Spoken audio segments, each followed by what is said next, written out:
Hi hello ಸ್ನೇಹಿತರೆ, ಎಲ್ಲರೂ ಹೇಗಿದ್ದೀರಾ? ನಾನಂತೂ ಬೊಂಬಾಟಾಗಿದ್ದೀನಿ. ನೀವು ಸೂಪರ್ ಆಗಿದ್ದೀರಾ ಅಂತ ಅಂದ್ಕೊಂಡಿದ್ದೀನಿ. ಸೊ ನಾನಿವತ್ತು ನಿಮಗೆ ನಾನು ಮುನ್ನಾರ್ ತೆಕ್ಡಿ ಮತ್ತು ಅಲಪ್ಪಿ ಟ್ರಿಪ್ಗೆ ಹೋಗಿದ್ದೆ. ಸೊ ಅನುಭವನ ನಿಮ್ಮ ಜೊತೆ ಹಂಚ್ಕೊಳ್ಳೋಣ ಅಂತ ವಿಡಿಯೋ ಮಾಡ್ತಾ ಇದ್ದೀನಿ. ಹಾಗಾದರೆ ಬನ್ನಿ ಶುರು ಮಾಡೋಣ. ಸೊ ನಾವು ಮೊದಲನೇ ದಿನ ಇಲ್ಲಿ ರಾತ್ರಿ ನೈಟ್ ಜರ್ನಿ ಮಾಡಿದ್ವಿ. ಬೆಂಗಳೂರು BMTC ಬಸ್ ಸ್ಟ್ಯಾಂಡ್ನ ಅರೌಂಡ್ 7 o'clock ಬಿಟ್ಟು ನಾವು ಕೇರಳದಲ್ಲಿರೋ ತೇಣಿನ ಬೆಳಗ್ಗೆ 6-6:30 ರೀಚ್ ಆದ್ವಿ. ಸೊ ಅಲ್ಲಿ ನಾವು ತೇಣಿನಲ್ಲಿ ಫ್ರೆಶ್ ಅಪ್ ಮಾಡ್ಕೊಳ್ಳೋಕ್ಕೋಸ್ಕರ ಒಂದು ರೂಮ್ ಬುಕ್ ಮಾಡಿದ್ವಿ.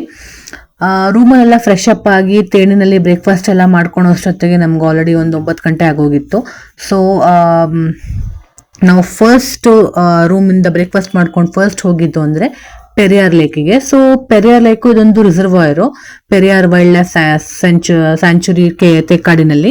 ಸೊ ಇದು ಕೇರಳದಲ್ಲಿ ಬರುತ್ತೆ. ಸೊ ನಾವಿಲ್ಲಿ ಪೆರಿಯಾರ್ ಲೇಕಲ್ಲಿ ಫೆರಿ ರೈಡ್ ಮಾಡಿದ್ವಿ. ಸೊ ಫೆರಿ ರೈಡ್ ಅಂತೂ ತುಂಬಾ ಅದ್ಭುತವಾಗಿತ್ತು. ಫೆರಿ ರೈಡಲ್ಲಿ ನಿಮಗೆ 1.5 hour ಫೆರಿ ರೈಡ್ ಕೊಡ್ತಾರೆ. ಸೊ ಅದು ಆ ಎಕ್ಸ್ಪೀರಿಯನ್ಸ್ ಭಾಳನೇ ಚೆನ್ನಾಗಿರುತ್ತೆ. ಸೊ ಫೆರಿ ರೈಡ್ ಹೇಗಿತ್ತಪ್ಪ ಅಂದರೆ ಎರಡೂ ಕಡೆ ಪ್ರಕೃತಿ ಸೌಂದರ್ಯ ಮೈದುಂಬ ಹರಿತಾ ಇರ್ತದೆ. ಸೊ ಮಧ್ಯದಲ್ಲಿ ನಿಮ್ಮ ಬೋಟ್ ಹೋಗ್ತಾ ಇದ್ರೆ ಅದೊಂದು ಏನೋ ಒಂದು ಬೇರೆ ಲೋಕದಲ್ಲೇ ಇದ್ದೀವಿ ಅನ್ನೋ ಥರ ಗೋಚರ ಆಗುತ್ತೆ ನಿಮಗೆ. ಸೊ ಅಷ್ಟು ಸೌಂದರ್ಯವಾಗಿ ಅಷ್ಟು ತುಂಬಾ ಚೆನ್ನಾಗಿರುತ್ತೆ. ಸೊ ಆನ್ ದ ವೇ ಹೋಗ್ತಾ ನಿಮಗೆ ಬೋಟಲ್ಲೇ ಹೋಗ್ತಾ ನಿಮಗೆ ಕೆಲವೊಂದು ಕಾಡು ಪ್ರಾಣಿಗಳು ಸಿಗ್ತವೆ. ಸೊ ನಾವು ಆ ಕಾಡು ಪ್ರಾಣಿಗಳನ್ನ ನೋಡಿಕೊಂಡು ತುಂಬ ಎಂಜಾಯ್ ಮಾಡಿದ್ವಿ. ಜೊತೆಗೆ ಲೈಕ್ ನಮಗೆ 1.5 hour ಕಳೆದೋಗಿದ್ದೆ ಗೊತ್ತಾಗಲಿಲ್ಲ. ತುಂಬಾನೇ ನಯನ ಮನೋಹರವಾಗಿತ್ತು ಅಲ್ಲಿನ ಪ್ರಕೃತಿ ಸೌಂದರ್ಯ. ಸೊ ನಾವು ಒಂದು ಗುಂಪಿರೋದ್ರಿಂದ ನಾವೊಂದು ಫೆರಿ ಟಿಕೆಟ್ ತಗೊಂಡ್ವಿ. ಬಟ್ ನೀವೇನಾದರೂ ಸಪ್ರೇಟಾಗಿ ಹೋಗ್ಬೇಕು ಅಂದರೆ ಅಲ್ಲಿ ಬೋಟಿಂಗ್ದು ಸಪ್ರೇಟಾಗಿ ಕೂಡ ಸಿಗುತ್ತೆ, ಅದು ಕೂಡ ನೀವು ಹೋಗ್ಬೋದು. ಸೊ ನಾವು ಫೆರಿ ರೈಡ್ ಮುಗಿಸ್ಕೊಂಡು ನಾವು ಹೊರಗಡೆ ಎಲ್ಲ ಬರೋ ಅಷ್ಟೊತ್ತಿಗೆ ಸುಮಾರು ಒಂದು 12:30-1 ಗಂಟೆ ಆಗೋಗಿತ್ತು. ಸೊ ನಾವು ಅಲ್ಲೇ ಜಂಗಲ್ ಬೈಟ್ಸ್ ಕೆಫೆ ಅಂತ ಒಂದು ಕೆಫೆ ಇದೆ. ಸೊ ಅಲ್ಲೇ ನಾವು ರಿಫ್ರೆಶ್ಮೆಂಟ್ಸ್ ಎಲ್ಲ ತಿಂದ್ಕೊಂಡು ಸೊ ನಾವು ರೂಮ್ಗೆ ಹೋದ್ವಿ. ಸೊ ರೂಮ್ಗೆ ಹೋಗಿ ನಾವು ಸ್ವಲ್ಪ ಹೊತ್ತು ರೆಸ್ಟ್ ತಗೊಂಡ್ವಿ. ಸೊ ರಾತ್ರಿ ನೈಟ್ ಜರ್ನಿ ಮಾಡಿದ್ವಲ್ಲ, ಸೊ ನಮಗೆ ಸುಸ್ತಾಗಿತ್ತು ಅದಕ್ಕೋಸ್ಕರ. ಸೊ ಮತ್ತೆ ನಾವು ಸಾಯಂಕಾಲ 6 ಗಂಟೆಗೆ ನಮಗೆ ಕಲರಿ ಪಟ್ಟು ಮತ್ತೆ ಕಥಕ್ಕಳಿ ನೋಡಬೇಕು ಅಂತ ಇತ್ತು. ಸೊ ಅದಕ್ಕೋಸ್ಕರನೇ ನಾವು ಬರಬೇಕಾದ್ರೇ ಪೆರಿಯಾರ್ ಲೇಕಿಂದ ನಾವು ಟಿಕೆಟ್ ತಗೊಂಡಿದ್ವಿ ಕಲರಿ ಪಟ್ಟುಗೆ ಮತ್ತು ಕಥಕ್ಕಳಿಗೆ. ಸೊ ನಾವು ಫಸ್ಟು ಅದು 6 ಗಂಟೆ ಶೋ ಇದ್ದಿದ್ದಲ್ಲಿ. ಸೊ ನಾವು 6 ಗಂಟೆಗೆ ಫಸ್ಟ್ ಹೋಗಿದ್ದು ಅಂದರೆ ಕಲರಿ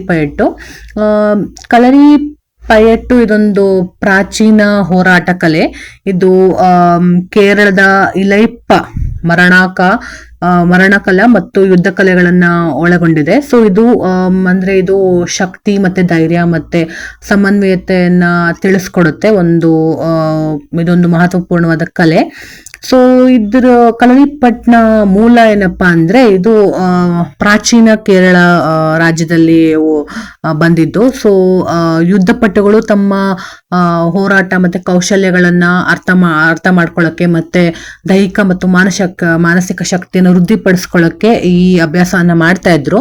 ಸೊ ಇದರಲ್ಲಿ ವಿಶೇಷ ಏನಪ್ಪಾ ಅಂದ್ರೆ ಶರೀರದ ಚಲನೆಗಳು ಮತ್ತೆ ಕೆಲವೊಂದು ದಾಳಿ ತಂತ್ರಗಳು ಎಲ್ಲ ಸಂಯೋಜನೆ ಮಾಡಲಾಗ್ತದೆ. ಸೊ ಇದು ಇಲ್ಲಿ ಕೆಲವೊಂದು ಹೋರಾಟದ ನಿಯಮಗಳು ಮತ್ತೆ ತಂತ್ರಗಳು ಮತ್ತೆ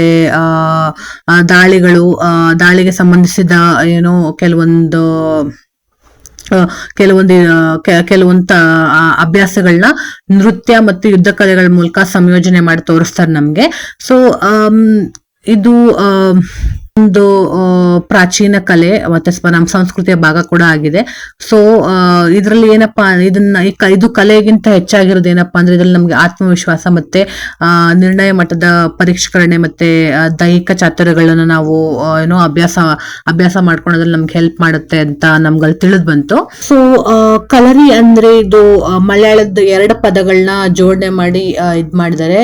ಕಲರಿ ಅಂದ್ರೆ ಮೈದಾನ ಅಥವಾ ಯುದ್ಧ ಭೂಮಿ ಅಂತ, ಪಯಟ್ಟು ಅಂದ್ರೆ ಸಮರ ಕಲೆಗಳ ತರಬೇತಿ ಅಂತ, ಅಂದ್ರೆ ಯುದ್ಧ ಕಲೆಗಳ ತರಬೇತಿ ಅಂತ. ಸೊ ಇದೆರಡನ್ನು ಸೇರಿಸಿ ಕಲರಿಯ ಪಟ್ಟು ಮಾಡಿದ್ದಾರೆ. ಸೊ ನಾವು ಕಲರಿ ಪಟ್ಟು ನೋಡೋಕ್ಕಂತೂ ಬಹಳನೇ ಅದ್ಭುತವಾಗಿ ತುಂಬಾನೇ ಚೆನ್ನಾಗಿತ್ತು. ಆ ಯುದ್ಧ ಕಲೆಗಳನ್ನ ನಮ್ಗೆ ಅವರು ಅಲ್ಲಿ ಪ್ರದರ್ಶನ ಮಾಡಿ ತೋರಿಸಿದ್ರು.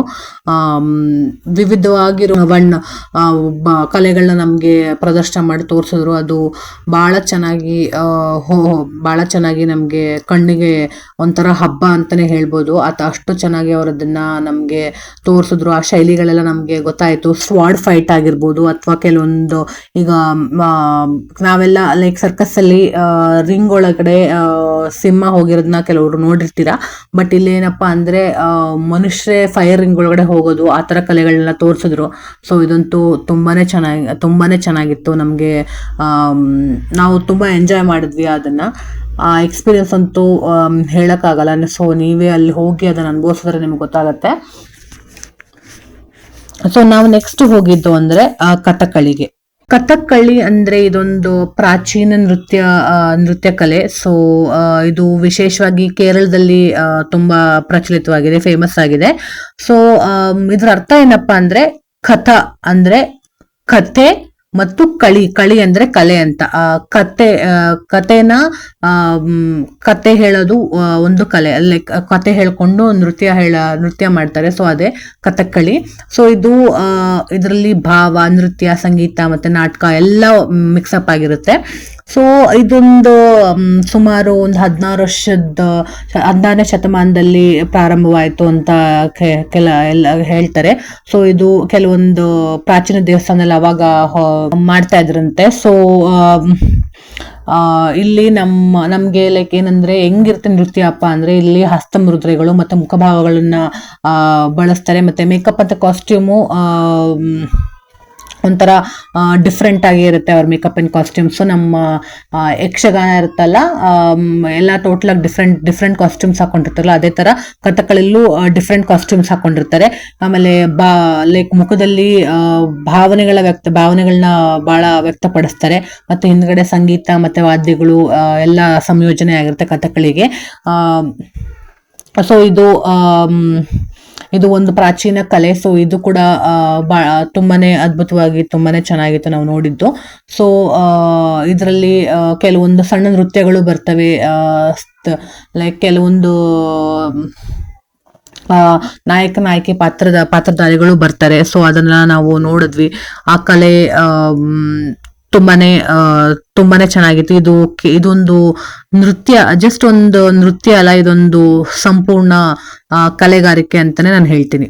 ಸೊ ನಾವು ಡೇ 2 ಜರ್ನಿನ ಶುರು ಮಾಡಿದ್ವಿ. ಸೊ ನಮ್ಮ ಡೆಸ್ಟಿನೇಷನ್ ಇದ್ದಿದ್ದು ಅಲಪ್ಪಿ ಬ್ಯಾಕ್ ವಾಟರ್ಸ್ಗೆ. ಸೊ ನಾವು ತೇಕಡಿನ ಬಿಟ್ಟು ಬ್ರೇಕ್ಫಾಸ್ಟ್ ಎಲ್ಲ ಮಾಡಿಕೊಂಡು ಅಲಪ್ಪಿ ಬ್ಯಾಕ್ ವಾಟರ್ಸ್ ರೀಚ್ ಆಗೋ ಅಷ್ಟೊತ್ತಿಗೆ ಸುಮಾರು ಒಂದು 10:30 ಆಗಿತ್ತು. ಸೊ ಅಲಪ್ಪಿ ಬ್ಯಾಕ್ ವಾಟರ್ಸ್ ಅಲ್ಲಿ ಏನಪ್ಪ ವಿಶೇಷತೆ ಅಂದ್ರೆ ಅಲ್ಲಿ ನೀವು ಬ್ಯಾಕ್ ವಾಟರ್ ಅಲ್ಲಿ ಬೋಟಿಂಗ್ ಮಾಡ್ಬೋದು. ಬೋಟ್ ಹೌಸ್ ಕೂಡ ಇರ್ತದೆ, ಬೇಕಾದ್ರೆ ಯಾರು ಸ್ಟೇ ಮಾಡಂಗಿದ್ರೆ ಬೋಟ್ ಹೌಸ್ ಅಲ್ಲಿ ಕೂಡ ಸ್ಟೇ ಮಾಡ್ಬೋದು. ಸೊ ಬೋಟಿಂಗ್ ಎಕ್ಸ್ಪೀರಿಯನ್ಸು ನಮ್ಗೆ ಅರೌಂಡ್ 3 hours ಇತ್ತು. ಸೊ 3 hours ಕೂಡ ನಾವು ಬರೀ ನಮ್ಮ ಗ್ರೂಪ್ಗೋಸ್ಕರ ಅಂತಾನೆ ಸ್ಪೆಷಲ್ ಆಗಿರೋ ಒಂದು ಬೋಟಿಂಗ್ ತಗೊಂಡಿದ್ವಿ. ಸೊ ನಾವು ಅಲ್ಲಿ ಬೋಟಿಂಗ್ ಮಾಡಿದ್ವಿ. ಬೋಟಿಂಗ್ ಎಕ್ಸ್ಪೀರಿಯನ್ಸ್ ಅಂತೂ ತುಂಬಾನೇ ಚೆನ್ನಾಗಿತ್ತು. ನಾವು ಮತ್ತೊಂದಿಷ್ಟು ಎಕ್ಸ್ಟೆನ್ಷನ್ ಮಾಡ್ಕೋಣ ಆ ಬೋಟಿಂಗ್ನ ಅಂತ ಹೇಳ್ಬಿಟ್ಟು ಇನ್ನೊಂದಿಷ್ಟು ನಾವು ಬೋಟಿಂಗ್ ತಗೊಂಡ್ವಿ. ಸೊ ನಾವು ಬೋಟಿಂಗ್ ಒಂದು ಅರೌಂಡ್ 4.5 hours ಮಾಡಿದ್ವಿ ಅಂತಾನೆ ಹೇಳ್ತೀನಿ ನಾನು. ಸೊ ಆಲ್ಮೋಸ್ಟ್ ಆಲ್ ಸನ್ಸೆಟ್ ಟೈಮ್ವರೆಗೂ ನಾವು ಅಲಪ್ಪಿ ಬ್ಯಾಕ್ ವಾಟರ್ಸ್ ಅಲ್ಲೇ ಇದ್ವಿ. So Alleppey backwaters sunset experience ತುಂಬಾನೇ ಚೆನ್ನಾಗಿರುತ್ತೆ. ಸೊ ಅದು ಕೂಡ ಫೇಮಸ್ ಆಗಿರುವಂತ ಒಂದು ಜಲಪಾತ. ಸೊ ಇದು ಪ್ರಕೃತಿ ಸೌಂದರ್ಯದಿಂದ ಮೈ ತುಂಬಿಕೊಂಡಿದೆ.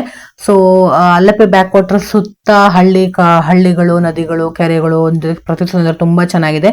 ಇದನ್ನ ಇಂಡಿಯಾದ ವೆನಿಸ್ ಅಂತಾನೂ ಕೂಡ ಕರೀತಾರೆ. ಇಂಡಿಯಾದ ವೆನಿಸ್ ಎಷ್ಟು ಸುಂದರವಾಗಿದೆಯೋ ಇಂಡಿಯಾದಲ್ಲಿ ಕೂಡ ಅಲಪ್ಪಿ ಬ್ಯಾಕ್ ವಾಟರ್ಸ್ ತುಂಬಾನೇ ಚೆನ್ನಾಗಿದೆ ಅಂತ ಈ ಹೆಸರನ್ನ ಇದು ಮಾಡ್ತಾರೆ. ಸೊ ಇಲ್ಲಿ ನೀವು ಬೋಟ್ ಹೌಸ್ ಸಫಾರಿನೂ ಮಾಡ್ಬೋದು, ಬೇಕಾದ್ರೆ ನಿಮಗೆ ಬೋಟ್ ಹೌಸ್ ನೀವು ತಗೊಂಡು ನೀವು ಸ್ಟೇ ಆಗ್ತೀರಾ ಅಂದ್ರೆ ಅದನ್ನು ಮಾಡ್ಬೋದು. ಸೊ ಇದರಲ್ಲಿ ಇಲ್ಲಿ ನಿಮಗೆ ಕೆಲವೊಂದು ಸ್ಪೋರ್ಟಿಂಗ್ ಆಕ್ಟಿವಿಟೀಸ್ ಕೂಡ ಇರ್ತದೆ. ಲೈಕ್ ನೀವು ಕಯಾಕಿಂಗ್ ಮಾಡ್ಬೋದು, ಬೋಟಿಂಗ್ ರಿಲ್ಯಾಕ್ಸ್ ಮಾಡ್ಬೋದು, ಕನೋಯಿಂಗ್ ಮಾಡ್ಬೋದು. ಇಲ್ಲಿ ಇದು ಒಂದು ಜಲಪಾತ ತುಂಬಾನೇ ಚೆನ್ನಾಗಿ ತುಂಬಾನೇ ಅದ್ಭುತವಾಗಿದೆ. ಪ್ರಕೃತಿ ಸೌಂದರ್ಯದಿಂದ ಮೈಗೂಡ್ಕೊಂಡಿದೆ. ಒಂದು ನಮ್ಗೆ ಕಣ್ಣಿಗೆ ಫುಲ್ಲು ಗ್ರೀನರಿ ಕಾಣಿಸ್ಕೊಂತ ಪ್ರಕೃತಿ ಸೌಂದರ್ಯ ಒಂಥರ ಅನ್ಭವಿಸಿದ್ರೇನೆ ತುಂಬಾ ಚೆನ್ನಾಗಿರುತ್ತದು. ಸೊ ಇಲ್ಲಿ ನೀವು ಕೆಲವೊಂದು ವಿಶಿಷ್ಟ ಹಕ್ಕಿಗಳನ್ನ ಕೂಡ ನೋಡ್ಬೋದು. ಆಮೇಲೆ ಇಲ್ಲಿ ಕೆಲವರು ಮೀನುಗಾರಿಕೆ ಮಾಡ್ತಿರ್ತಾರೆ. ಸೊ ಅದನ್ನು ಕೂಡ ನೀವು ನೋಡ್ಬೋದು. ಇದಾಗಿತ್ತು ನನ್ನ ಡೇ 1 ಅಂಡ್ ಡೇ 2 ಜರ್ನಿಯ ವಿಡಿಯೋ. ಸೊ ಮುಂದಿನ ವಿಡಿಯೋದಲ್ಲಿ ಡೇ 3 ಮತ್ತೆ ಡೇ 4 ನ ತಿಳಿಸ್ಕೊಡ್ತೀನಿ. ಸೊ ಈ ವಿಡಿಯೋ ನಿಮ್ಗೆ ಇಷ್ಟ ಆಗಿದೆ ಖಂಡಿತ ಲೈಕ್ ಮಾಡಿ. ಇಷ್ಟ ಆಗ್ಲಿಲ್ಲ ಅಂದ್ರೆ ದಯವಿಟ್ಟು ಕಮೆಂಟ್ಸ್ ಅಲ್ಲಿ ತಿಳಿಸಿ. ಅದೇನಾದ್ರು ಇಂಪ್ರೂವ್ಮೆಂಟ್ಸ್ ಇದ್ರೆ ನಾನು ಖಂಡಿತ ನೋಡ್ತೀನಿ. ಎಲ್ರಿಗೂ ಶುಭ ದಿನ. ಧನ್ಯವಾದಗಳು.